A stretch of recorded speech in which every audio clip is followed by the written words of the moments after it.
What happens during a 14-day plant medicine dieta in the Amazon jungle? A lot.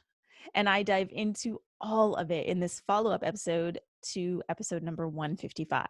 So if you have yet to listen to that episode, hit pause now and go listen. Now, you've probably heard of ayahuasca and plant medicine, but what really happens when you're dieting these plants? Tune in and learn what constitutes a true plant medicine dieta, why my 14-day dieta in Peru was the most challenging and confronting thing I have ever done, why plant medicine is not a magic cure, why plant medicine is gaining popularity in our world, and how to spot a pseudo, fake, or self-proclaimed shaman. Trust me, this episode is so, so good. And I'm really excited to share it with you. So be sure to tune in. And if you're a conscious leader who is seeking a coach and mentor to support you in elevating your presence, your mission, and your movement in 2020, and you're ready, like really ready to dive deeper into your inner work, I'd love to chat. So I've shifted things up in my business, and for 2020, I'm only taking on 2 one-on-one clients. The rest of my clients will be group clients in Thought Leader Collective and at my retreats. So this is an opportunity for you and I to dive deep, to work together, to bring your message into the spotlight. We'll be working together for 10 months, and this is the most intimate way that I work with clients. You are basically going to have me in your back pocket. You're going to have a ton of access to me, and I promise my only objective is your transformation. So if this calls to you, apply today at rubyfremon.com/let's talk. That's LETSTALK, one word, let's talk. Now, if you dig this podcast, stay in the loop by signing up for my weekly emails. Sign up today at rubyfremon.com/subscribe. And as always, I'm going to ask you to make sure you take a moment to download a few episodes and drop a rating and a review on iTunes. Please, please, please. By downloading a few episodes and by dropping a rating and review, you're helping me get this podcast and these messages out to more people. So thank you if you've already done it. If you have yet to do so, please do so today. Now it is time to once again dive deep into the jungle.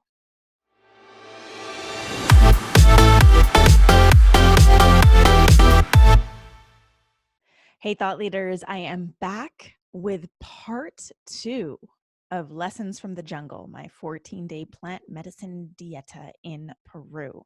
So this is the follow-up episode to episode number 155. So if you have yet to listen to episode 155, hit pause now and go listen to 155 right now.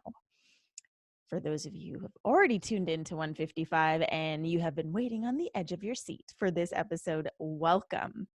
So yeah, I am still deep in integration with the 14-day adventure journey that I had in Peru in the Amazon jungle. It still sounds so amazing to say that, the Amazon jungle. I can't believe I've actually been in the Amazon jungle.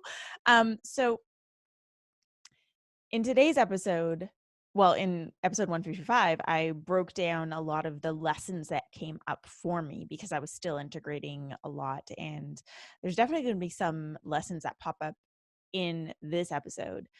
But really, my intention for this episode is to share more about the Dieta experience, to share more about the plant medicine journey in Peru and what that looks like when you're actually sitting in diet. And specifically with the Shipibo tribe, which is where I practiced this medicine. So I'm going to be sharing details on that. And I'm going to be talking about plant medicine as a whole and what's going on in our world right now with psychedelics, with plant medicine, and what to do if you feel the call and how to know when you feel the call. So all of that is coming up in this episode. And yeah, let's just dive right in. So I've received a lot of messages from you. Thank you so much. And some of you have yet to get back to. Just be patient with me. I'm spending less time online right now as I'm still integrating, and it's been quite the process. As an entrepreneur with a very, very small team, I literally only have 2 people on my team. 2 incredible people, by the way. There's a lot of things that I'm in charge of in my business. You know, it's not just my clients, it's the content, it's managing the podcast, and it's a lot of different things, a lot of different aspects of my business. And so even though I took the majority of November off, I took basically 3 weeks off in November. We're now in December, and I'm still really just easing my way back into work and looking forward to another 2 weeks off at the end of this month to spend the holidays with family. Because like I mentioned in episode 155, integration is key. You know, you can acquire and collect all the knowledge in the world and still not be wiser for it. And this is what so many people are doing.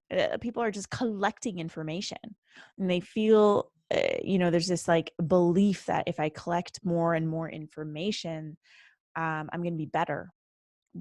Collect more information, I'm going to be a better coach or a better entrepreneur or a better service provider, whatever it is. And that's not true. That's not accurate at all. You're just a fucking collector. You're just like one of those people on one of those shows on TLC where you're just hoarding shit in your garage. That is you. Okay. So without integration, none of that knowledge, none of that information actually turns into wisdom. So it's really important to allow yourself the space and the time to really integrate. And that's what I'm doing. And you can do so in a way where you can still honor your responsibilities. You know, I have responsibilities to my clients. I have responsibilities to my mission, to my podcast, to a lot of things. So I can still create space while honoring those responsibilities. And I do so by creating boundaries with myself, by telling myself this is what I'm going to focus on, and then the rest of the time I'm going to focus on my integration. So with that being said, December feels very spacious. And in fact, my word for 2020 is spaciousness. So I'm stepping into that now with integration. So that's a great gift from plants. Now, my diet in Peru. First of all, and I mentioned this in episode 155, this was the most challenging and confronting thing I have ever done in my life. And I have done a lot of things. You know, I have traveled the world and been traveling the world since I was 5 years old. I've done work or humanitarian trips in China and built libraries and worked with people below the poverty line. Like I've done a lot of things, and I've traveled to a lot of difficult places, including once walking the border from Punjab into Pakistan. And for those of you who don't know, there can be a lot of friction between those who are Sikh and those who live in Pakistan. And so even walking that border, I feel like that's a story for another day, but basically we walked this border, and it had like 6 different stops, and they were separating me and my mom from my dad and my brother, and everyone had rifles, and it was just fucking crazy. I mean, I've done some crazy shit. Okay. That's basically what I'm trying to say. And this diet in the jungles of Peru is by far the most challenging and the most confronting, and also the most beautiful experience. And there were many times where I didn't see the beauty in it because I was so, I felt so confronted with everything. So let me share first what a dieta really is, because there's some confusion. I've gotten some messages from a lot of you saying, I want to sit in an ayahuasca ceremony. Tell me where you went, or, my boyfriend really needs this and all this shit. And I want to make it super clear what a dieta really is, because a dieta is not just doing ayahuasca once in a home in the Hollywood Hills. That's not a dieta. A dieta is also not doing it once at a retreat in Costa Rica. Like that's not a dieta. So I'm going to share with you What is a dieta? And this comes from Maestro Manuela Mahua's website. And she is a phenomenal female maestro, and female maestros are very, very rare. And I'm really looking forward to sitting with her one day, and I'm hoping that that one day is in 2020. So, what is a dieta? The Shipibo practice of dieta, or sama as they call it, is the spiritual or therapeutic practice of isolation and abstaining from ingesting certain foods and interacting with certain energies. It is a body of traditional practices that allows individuals to heal and to learn from plant spirits. This time-honored Shipibo tradition of dieting and or fasting is a communion with medicinal and teacher plants. This practice can lead to genuine healing through naturally balancing the body, mind, and spirit. While the medicinal properties of plants can help us address physical components of an illness, the meditative and spiritual practice of the dieta promotes true healing by helping one to recognize and resolve the root causes. Lessons are taught spontaneously throughout the course of the dieta through meditation, dreams, and ceremony, even after the dieta period has ended.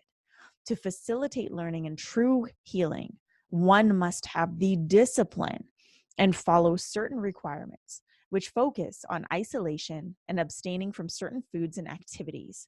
Neglecting these requirements can void the period of dieta and even be detrimental to one's health and well-being. So that was taken from Maestro Manuela Mahua's website. And Manuela actually comes from the lineage of Papa Gilberto, who I sat with. Manuela is his part of his family lineage. And as I explained in episode 155, Papa Gilberto comes from a very, very strong, deep lineage of Shipibo masters and maestros who diet with plants. So let me share with you what the food portion of this diet is. And the food portion, they instruct you the earlier you can start this pre-dieta, the better. For me, I started it, I kind of eased my way into it 2 weeks before diet, before going into Peru. And then the week before diet, I was really on this food restriction. So foods that you have to abstain from are salt, sugar, fruit. Now, certain master plants allow you certain fruit. So I was allowed to eat apples, and that's it. Certain vegetables you cannot eat. All oils, so no oils. You cannot cook your food in oils. Frozen or very, very cold food. So no acai bowls or really cold smoothies. Dairy products, any fermented drinks and foods, caffeine, red meat, pork, recreational and pharmaceutical drugs. So if you're on medication, you have to wean yourself off, of course, with the guidance of a doctor. And if you are on medication, you actually have to speak to the maestros or whoever you sit with, the shamans, prior, to make sure that there's not going to be any negative interaction, because many drugs can have a negative reaction with the plants. I'm moving on the list. Most herbal supplements and vitamins are also not allowed. I was allowed to continue taking vitamin C, again, under the guidance of my maestro. And I was allowed to take echinacea when needed, and when I was feeling extra weak. So those are the foods. And yeah, it's a lot, right? And when you're on the actual dieta, when you're in the dieta means that the maestro has opened your diet with ceremony and with arcanas. And so you are now deep in the medicine diet for 14 days. Well, mine was 14 days. There are people who do this for a month, for 2 months, for 6 months, for a year. I met a lot of people who were doing this for a year. And in fact, I met people who had been in this facility, in Papa Gilberto's compound for 5 years, dieting with the medicine. So The diets can come in many different lengths and forms. For me, this was 14 days. And for those 14 days, there was absolutely none of these foods. And so what we were served for throughout those 14 days was boiled rice, boiled quinoa, boiled plantains, boiled potatoes, boiled yams, um, some boiled vegetables, boiled lentils, and once in a while they would have white fish and chicken available, but nothing was cooked with oils, nothing had any spices, nothing had salt, and absolutely no sugar. Now, when you're off salt, you're missing a lot of electrolytes, and liquids just run right through you. Your system becomes a lot weaker, and you're probably wondering, well, why the fuck would you want to do this? Like, why do we need to do this? Well, being on this sort of restrictive diet actually helps the plants synergize with your system. So the plants have less to clear out when you've done this pre-diet, right? Because the plants are going to clear out your system, but they can get distracted with all this other shit that you filled your system with. So you want to clear that out pre-diet. And during the diet, you don't want any of these things to negatively interact with the plants. You want the plants to really focus on what they're there to do. You want the ayahuasca to really synergize with your system. And so this is why we have these types of fasting or food restrictions. And as for fasting, there were many days where I would fast. I mean, most days I ate only one meal a day, and that would be lunch, because I'd be sleeping in the morning and miss breakfast, and at night you don't want to eat dinner before ceremony. There were some days when I had breakfast, and then there were people in our group that were fasting for many days. Now, if you choose to fast while on medicine, you must do so under the advisory of a maestro. You must do so and let your teachers and your guides know, because that can, a lot of people think, oh, if I fast, the plants are going to work even stronger on me. And yes, for sure. And your system may not be able to handle it. So everything must be done under the guidance of your maestro, your shaman. Other things that are involved in a dieta, because again, like, this isn't just a diet of foods. This is a diet of energies and of abstaining from certain interactions. So no sex, and no sex pre-diet, no sex during diet, and no sex post-diet for a certain amount of time. Because when you are having sex, your energy is actually merging with another person's energy, and we want to keep your energetic vessel very, very clear. You also have to restrict media before, during, before and after being a diet. And while you're on diet, there's absolutely no media, like no media. And by restricting media pre-diet and post-diet, what you're restricting is anything that's super violent, or anything that can induce anxiety or feelings that you don't really want to have in your system. And then during diet, media also includes books. So you have to diet the types of books that you read. So I only had one book that I'd taken with me that was very just a spiritual, conscious book that had nothing that could induce any sort of negative emotions. So that was the book that I was reading throughout diet. And really, like I said in episode 155 in part one, I colored a lot. I took my coloring books, my meditative coloring books, and I just did that a lot. And that helped me really sit with my thoughts and be with my thoughts. So that is a dieta. That is a true dieta. And that is how the Shipibo people practice dieta. So as you can see, this is much more than just sitting with ayahuasca on one night or even 2 nights. This is a very, very deep integrative practice that requires so much discipline. So much discipline. I mean, even just sitting throughout the day and having absolutely like what I thought was nothing to do, no phones, no laptops, no, really minimal interaction with others.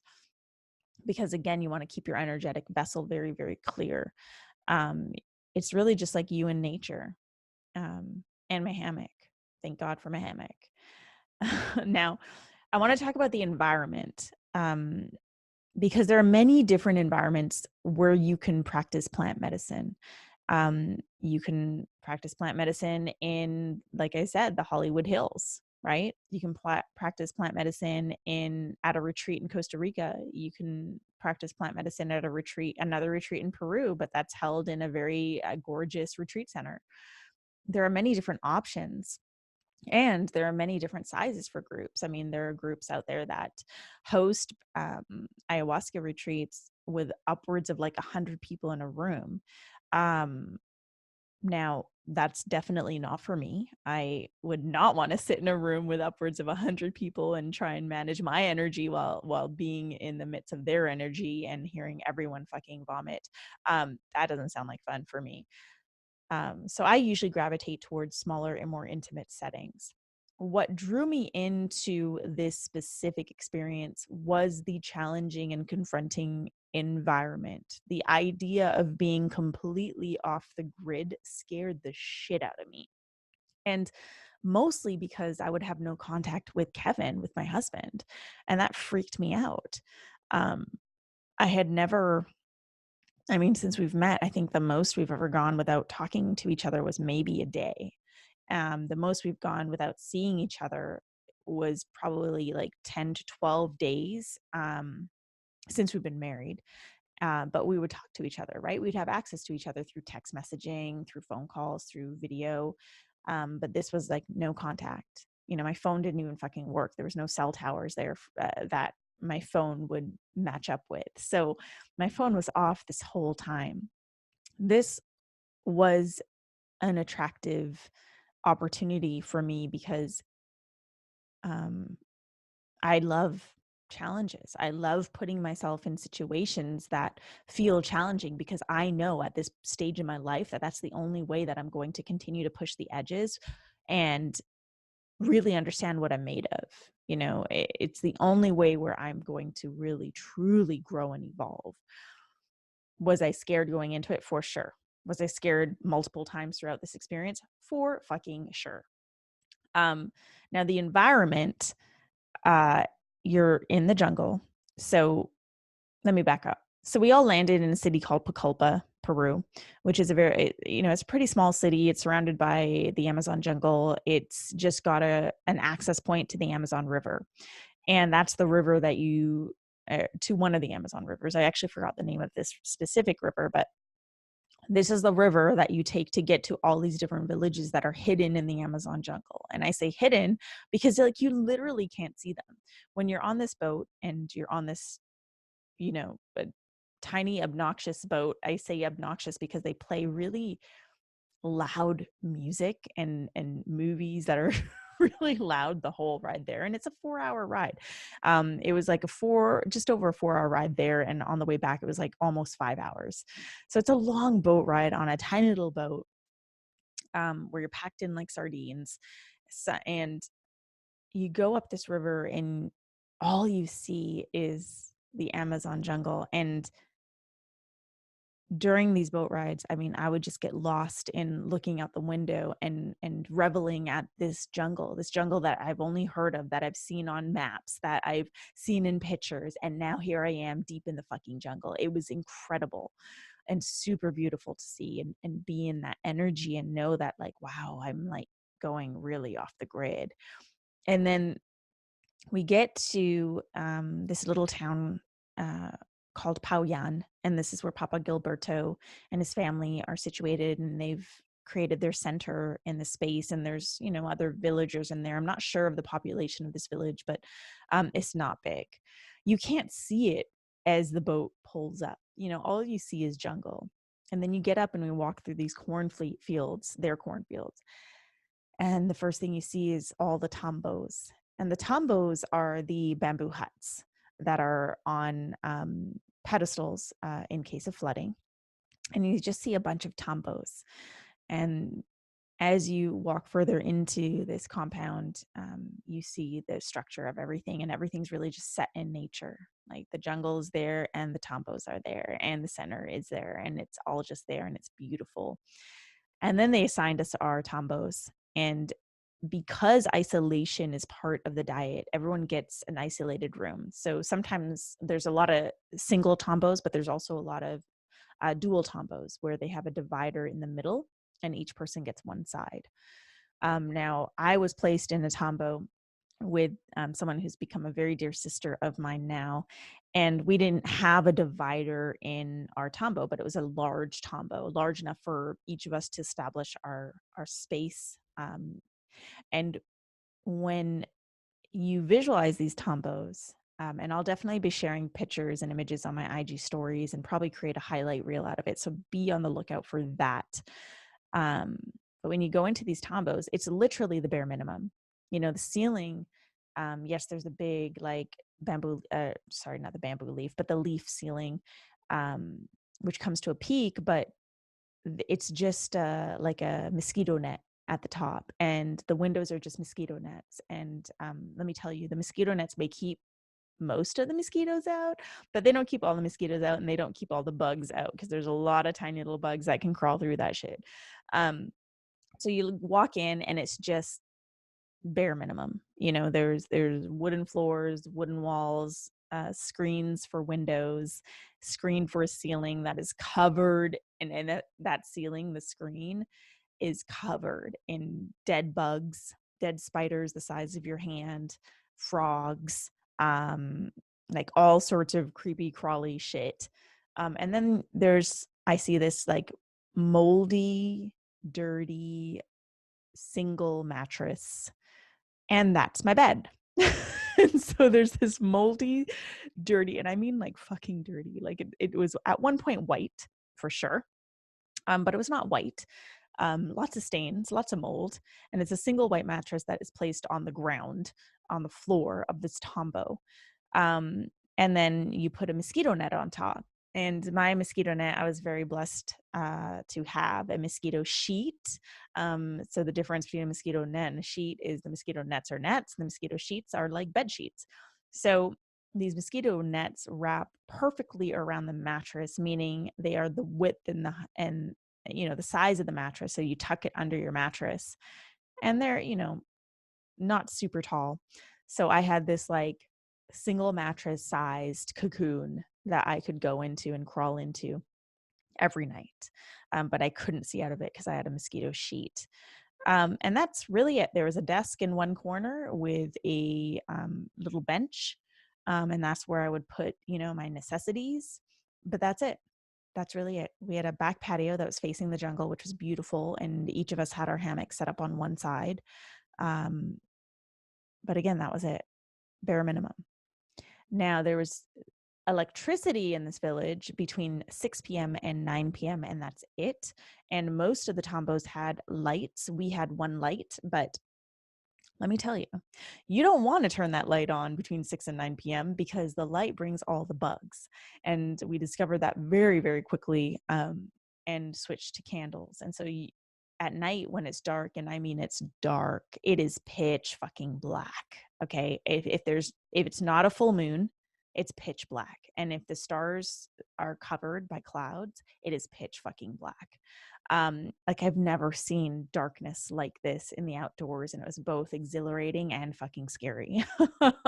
And so you're literally just have these candles in your room, and that's the only light you have. And even the candles attract all the bugs. And so all the bugs would just fly towards the candles, and we'd have all sorts of like weird, creepy crawlies that would come into our tombo.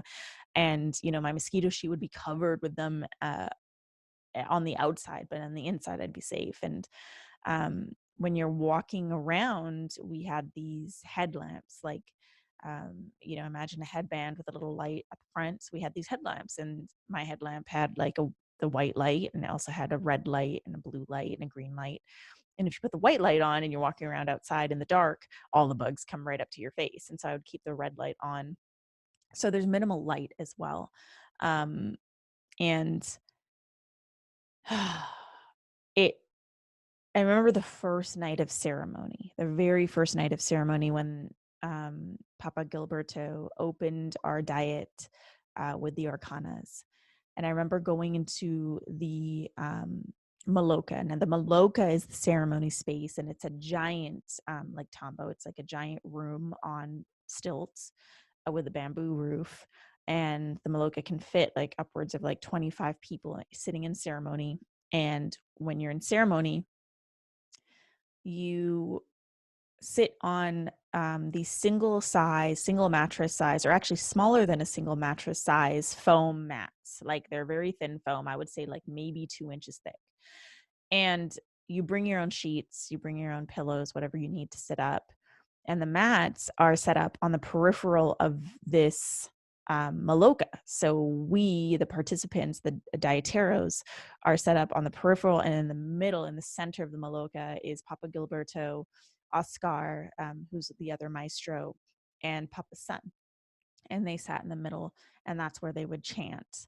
And I remember the first night going into the Maloca and being really terrified because ceremony is done in the dark. And so when you walk in with your helmet lamp or your headlamp. So first of all, we have to walk from our tambo in the dark, sometimes through the mud, through the rain, into the Maloca. And there would only be like 2 or 3 candles set up in the center. And so it was really, really dark inside. And then once you're in ceremony, once you take the medicine, the candles are blown out. So you're sitting in the pitch fucking black. And again, unless there's a full moon, like it's pitch black. There were nights where I couldn't even see my purge bucket. So the first night, it actually started raining when we were in ceremony. And I remember when the journey was complete, and Kat, who was my tambo roomie, was like, she said to me, she's like, I don't know if this rain's going to let up. Do you want to go back? And I said, yes, I do. It was like 5 a.m. I was terrified. I look outside and it's pitch black. It's pouring rain. And I mean like monsoon rain. And I have my rain jacket. I have my headlamp, and I don't have rain boots at this point in time. And we walk through the pouring rain, the pitch black, with these little tiny headlamps where you can only see like right in front of you. You hear all these critters and snakes and all sorts of shit, bats, like everything flying around you, crawling on the ground. And our tambo wasn't attached to the rest of the compound, meaning the bridges that connected everything didn't go all the way to our tambo. And so there was a good section of ground where we had to walk through the ground, and the ground is basically made just of mud. And so when it's sunny, it's great. The mud is solid. When it's raining, it's a slip and slide. And it's just a lot of mud to walk through. So that first night, I remember walking back to the tambo, and I was terrified. I was really grateful to be walking back with someone, because other than this headlamp, you don't see anything. Like, you don't see anything next to you. It's so dark outside. And then you get to your tambo, there's no lights. And so you're just relying on these headlamps and candles. And yeah, it's intense. Now, as for the ceremony, the way that Shipibo ceremony is done, and I've touched on it a little bit, is we sit in ceremony, and it's, again, like the lights are only on to serve the medicine. So the medicine is served, everyone takes the medicine, and then the candles go out. Actually, back up. Prior to serving the medicine, Papa Gilberto would pray into the bottle of medicine, and then it's served to us. And then the candles go out, and for the first hour or so, we sit in silence. So you can meditate, you can do breath work, but you really sit in silence and be with the medicine.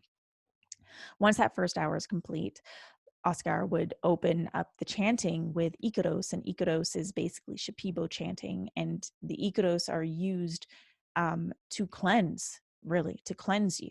And so they are chanting to you, they're chanting to the medicine, they're activating the medicine. And often when the chants were being done, I could feel like the medicine working. Like sometimes they would say certain things in Shipibo language, and it would activate certain parts of my body, or I could feel the medicine working, or it'd activate pain, or it'd activate a purge, or it'd activate, nausea. And so Oscar would chant for another hour, and then Papa would chant for the final hour. And then after Papa chants, he opens the floor for everyone in the room to participate, to sing. And so some people are still deep in their journey. Some people are starting to come out of their journey. Some people have second servings or third servings. And this is the opportunity where everyone gets to sing. So for anyone who's done plant medicine, you know this, but the plant medicine loves to sing. And it's said that this is actually how the plants communicate with us, and how the plants actually initially communicated with human beings, was through music, through song. And so even if you think you don't sing, most people do sing when they're on medicine, and that includes me. I don't have a so-called singing voice, but even I sing on medicine, and people would bring instruments. And so for that final little leg of the journey, people are in song, people are singing, people are chanting, and then the journey ends and you go back to your tambo. Some people would sleep in the Maloca or go back to the tambos. So that's the journey. Now, with the diet that we were on, because we were on a 14-day diet, every other night would be ayahuasca. So every other night we sat with ayahuasca. And because this was a master plant journey, so let's talk about master plants. Now, master plants are different types of plants and trees that have their own ways of interacting with the human system. There are plants and trees that really engage with the root chakra, with the crown chakra, with the heart chakra, and you're really given the plants that you're to work with by the maestro. So the first day that we got to the village, we sat with Papa and shared what we were going through, what we're experiencing, and what our intentions were. And from there, he prescribes the plants that we would diet. So for me, it was bobansana, which is a plant. And like I said in part 1 of this series, it's this pretty little plant that looks like it's straight out of a Dr. Seuss movie. It's like red and puffy and round. And it grows on this bush that grows very close to the river. And that was also prescribed noyarao. And noyarao is this beautiful, beautiful tree that has bioluminescence that causes the leaves and the sap to glow at night. So this tree glows. And the sad thing about this tree is there's only, from what we heard from Papa and the Shipibo tribe in this specific village, is there's only 2 of these noyarao trees that they know of that remain in the jungle. So that's a side note, really sad fact, with all the forestry that's been going on in the Amazon jungle. People just don't know which trees are what, and so they just cut everything down. And so that's really sad. I'll talk about that later. But those were the 2 master plants that I was prescribed. Bobansana is a heart opener. It's a body healer. It helps you open your heart chakra, helps you forgive, and amplifies your ability to have compassion for yourself and for others. It's very, very heart opening, and it's also a massive body healer. And I actually didn't realize how much of a body healer it would be until I was on the medicine. And then noyarao is a very psychoactive tree, and it works very much in your dream states.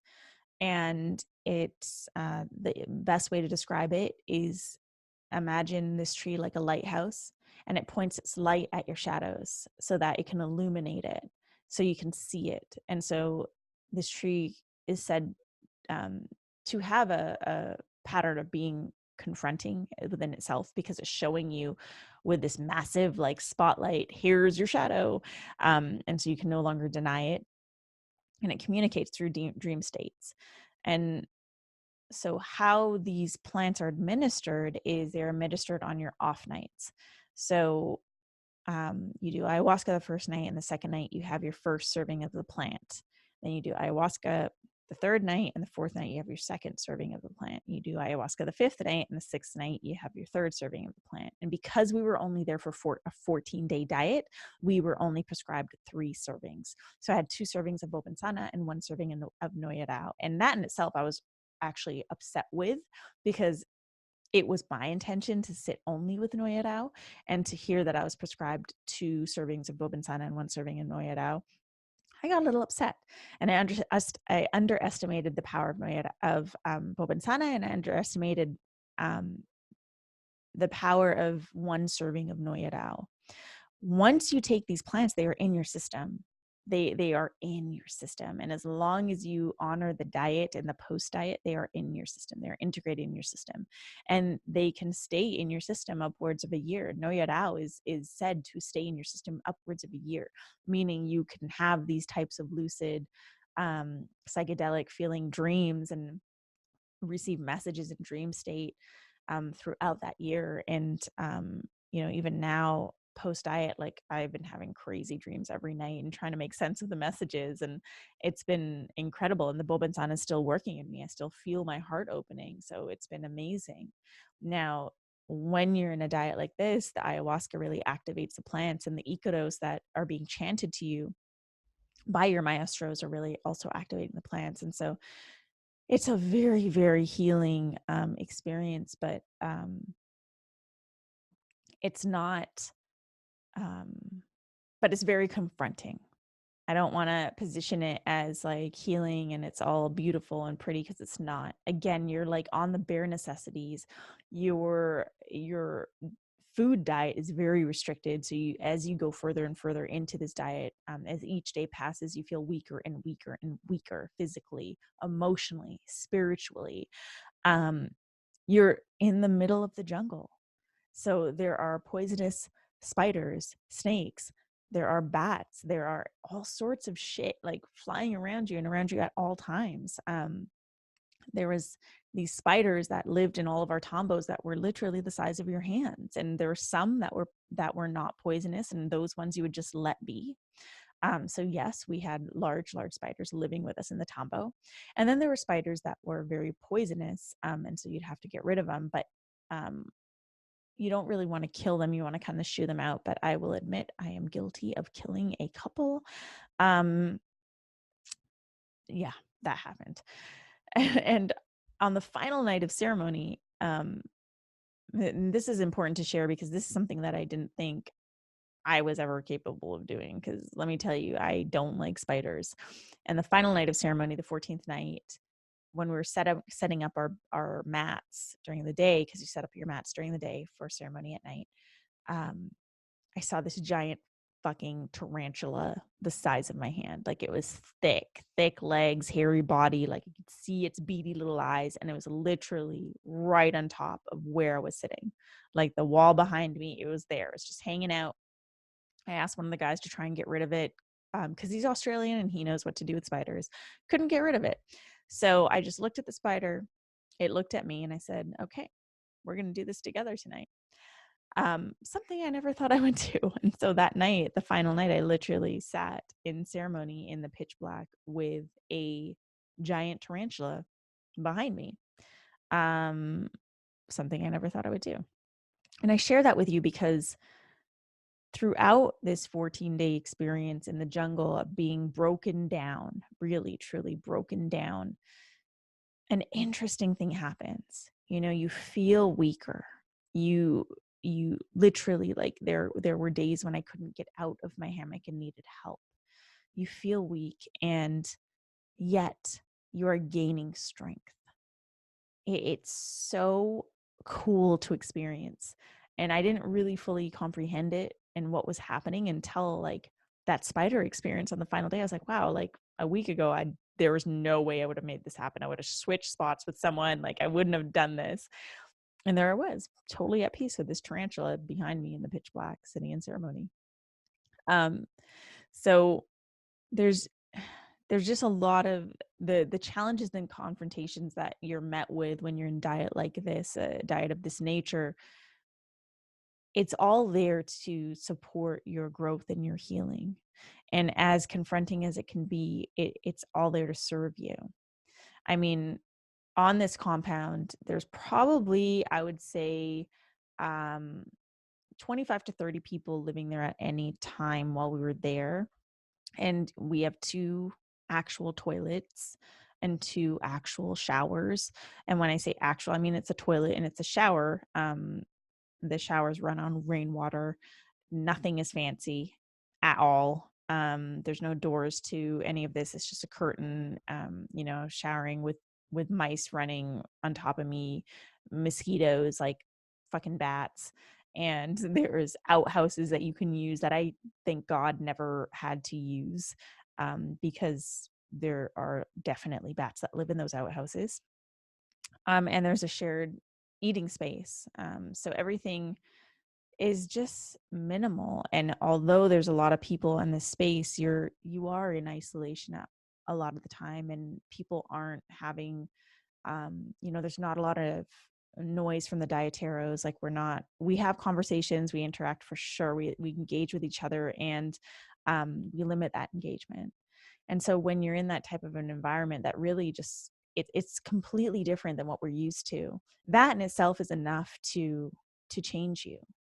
And so I just feel really grateful and really honored to have been brave enough to say yes to this experience, because it was the medicine plus the environment and the diet, the discipline of the diet, that really served me powerfully. And I forgot to share, there was one day that where we actually got to go into the jungle. We took a about 20-30 minute little longboat ride into the jungle to go into Papa's actual land where they cultivate the medicine. So where all the plants and the trees are. And it ended up being this 3-hour trek. And I can't even tell you the temperature. It was so hot and so muggy. And we're all in long sleeves and long pants and rubber boots, because there's a lot of bugs and snakes that can bite you. So you want to keep your body covered. And it was so fucking hot. And we trekked for 3 hours. And our guides, which were, one was Papa Gilberto's son and I think his nephew, they were literally macheting the trail through the jungle. Like there was no trail to be found. They were macheting the way through. And the floor of the jungle is mostly water. Like there's water on the floor of the jungle. And so you're trekking in mud deep in the jungle in incredible heat with mosquitoes that are the size of grapes that can bite you through your clothes. In fact, I ended up getting still don't know if it was a spider bite or a snake bite on my shoulder. But through my clothing, it hurt. It was bleeding. We ended up sucking out the venom the next day. But it was intense. But we got to see some of the trees that give us the medicine and some of the plants, and we got to touch them and be with them, and they are incredible. I mean, it's like you look at the roots of these trees, and the roots of these trees are like nothing you've ever seen before. They're big, they're tall, they go on forever, and then the trees themselves go on, and it feels like they're touching the skies. And it was, that trek in itself was intense. It was like a 3 hours, challenging our bodies while in the middle of diet, of already feeling weak. But it was incredible to see and be with that medicine. Now, coming out of this experience, going into this experience, I had a deep, deep reverence for plant medicine. I really honored the plants for doing what they had done for me, leading up to this diet. I mean, I'd sat with ayahuasca for 7 ceremonies. I'd sat with frog medicine combo 5 ceremonies, and combo and ayahuasca really shifted a lot for me physically, mentally, emotionally, and spiritually, over the past year. And so now, after having sat with the master plants and ayahuasca again in this type of a diet, this strong of a diet, I have such deep reverence for plant medicine. I mean, plant medicine is really, the way I see it, it's ancient technology. It's been around for centuries, and it's medicine that is literally gifted to us from the earth. Okay. This is not manufactured in a warehouse or a lab. This is not concocted through different chemicals and byproducts. This is literally medicine that comes from the trees, from the plants, from the earth. This planet is here to heal us, and I believe this with every ounce of my being. Just like we as human beings have the ability to heal both physically, emotionally, spiritually. I mean, if you get cut, the cut heals, right? If you feel sad, the sadness will pass. Like, we have the power to heal, and this planet has the power to heal, and this planet has the power to help us heal. And we live on this planet, and we live in conjunction with these plants, and it's sad to see the amount of abuse that goes on with our planet. You know, the clear cutting, what happened in the Amazon this year alone with the fires. And there were so many nights when we were on the boat to the village, I remember seeing a really, really large shipping boat with just so much wood, so many trees. And it was so sad to see that, to know that this is happening right beside this beautiful sacred space where I'll be sitting with these sacred plants and trees. And at night you would hear them, you know, those boats, those large boats, loading up, because they would load up at night because a lot of people didn't like seeing it during the day. And it's just sad to see what's happening in our world and with the plants. And this is why I believe, and this is my own belief, this is why I believe that plant medicine is making its way throughout the world. You know, plant medicine used to only be this ancient technology that was available to certain civilizations and certain people and certain tribes. And now it's making its way through the world. I mean, you can find plant medicine in almost every single country, you know, and I believe that the plants are making their way throughout the world because they see what's happening to our planet and to humanity, and they're here to really help. They're here to really serve. They're here to really support. With that being said, there's also this sad truth that the plant medicine is being abused. You know, I live in Los Angeles, and man, oh man, is plant medicine abused here. You know, people are so excited to call themselves shamans and to get a hold on this medicine. And trust me, it's not hard. You know, you can go to cities like Pucallpa, you can go to cities like Iquitos in Peru, and you can find plant medicine, bottles of plant medicine sold on the streets, you know, in restaurants. Like, you can find it. It's there. You can fucking find this shit online. And so you have this surgence of people calling themselves shamans, serving this medicine with absolutely no reverence to the plants itself themselves, and no real fucking experience. They think that you drink ayahuasca once and it's like, wow, I can serve this medicine. That's not how it works. And I'm very passionate about this, and I know you can feel me getting fired up, because it's irresponsible use of plant medicine. And I'm talking about this now on in this episode because I want you, if you feel called to work with this medicine, you must use your due diligence, because there are so many people serving plant medicine now that, honestly, in my opinion, should not be serving plant medicine. And the reason why so many people are drawn to serving this medicine is power, right? Here's a, you know, ayahuasca, here's a medicine that has a power to heal people. People have been healed by of cancer through this medicine. And so when people sit with this, it's very easy to let your ego get wrapped up in it and want to have this power, right? Want to have this power of serving people and healing them. And they get shit twisted, because it's really not, it's not you that's healing, it's the medicine. And ayahuasca itself is so psychoactive. Like, so much trauma can come into the surface in ceremony, and I've seen it, and I saw it happen in Peru on this trip.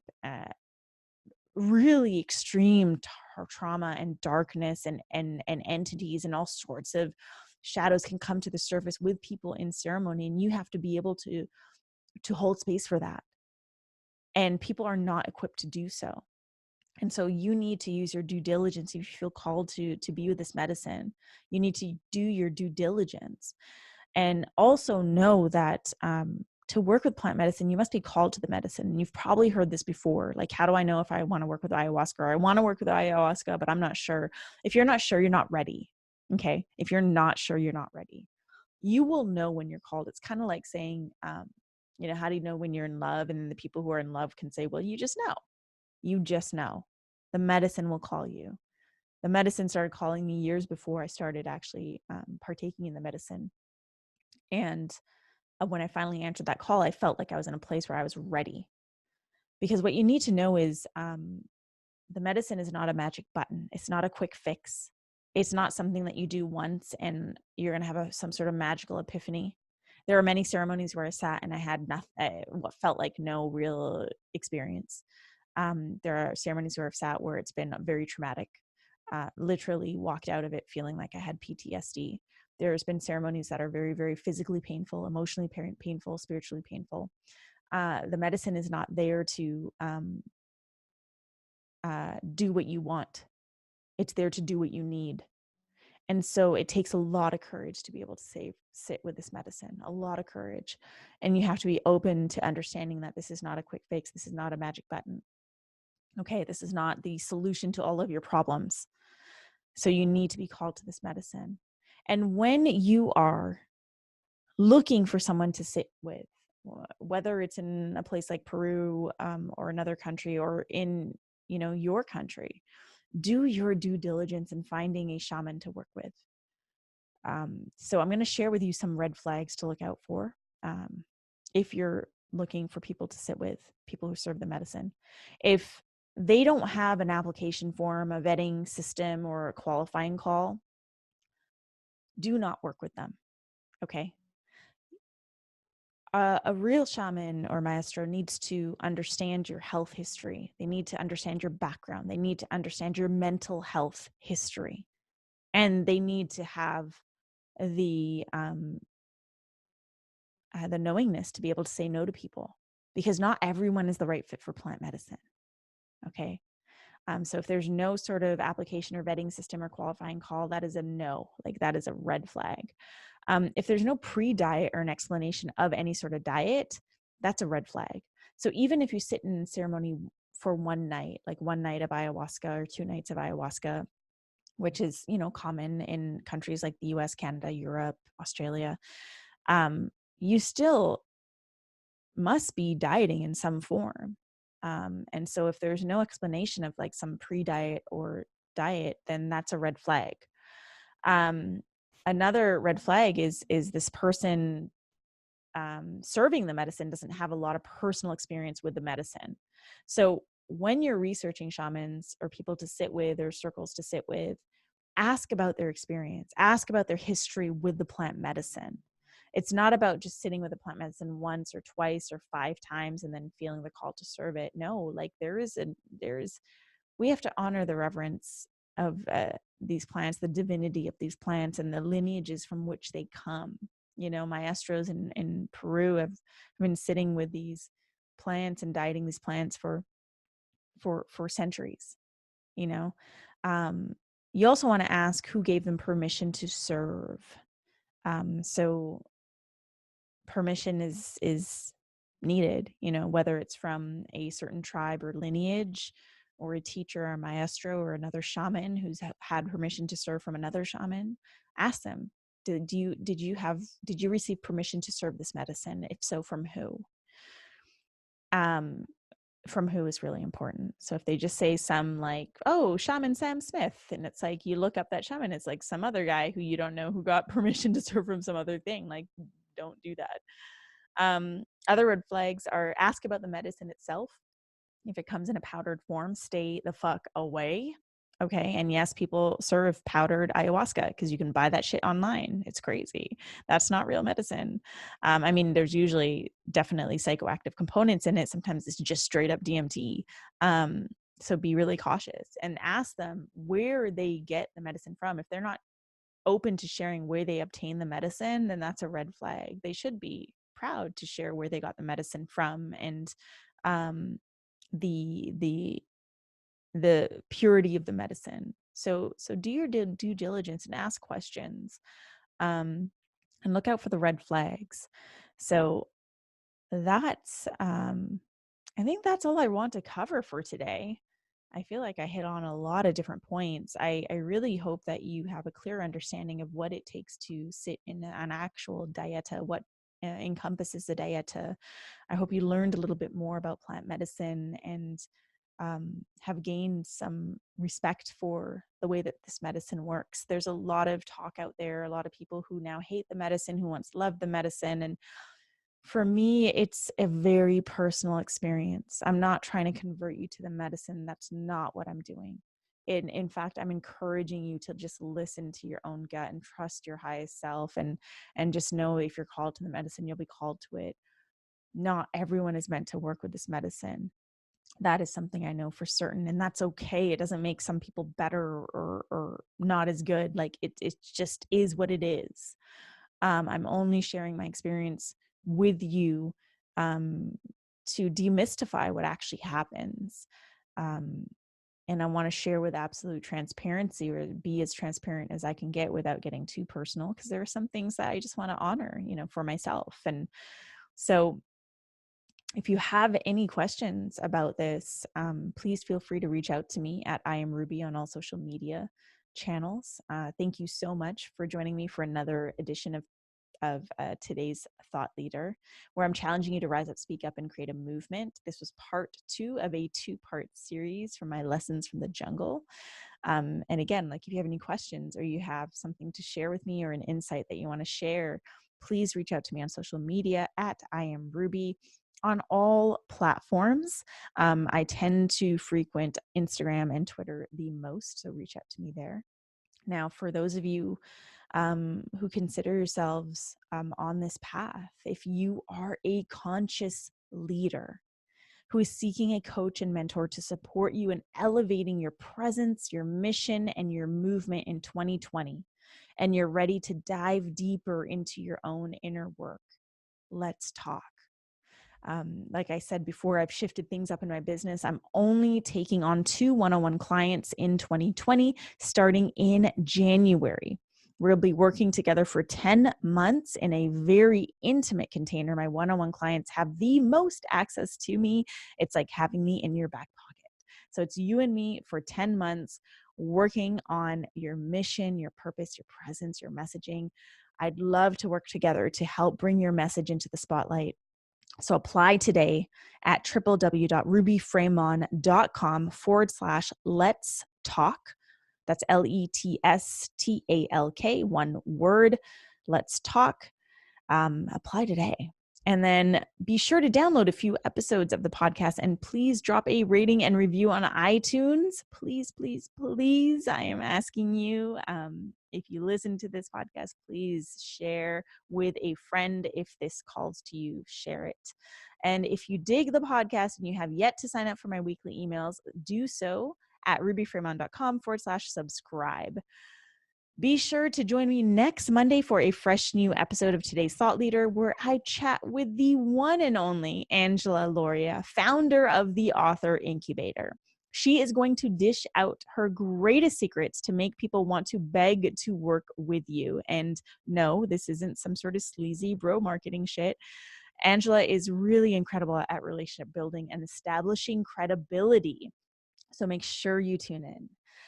Thank you so much, thought leaders. I see you, I honor you, and I appreciate you being here. And I look forward to seeing you again next week on another episode of Today's Thought Leader.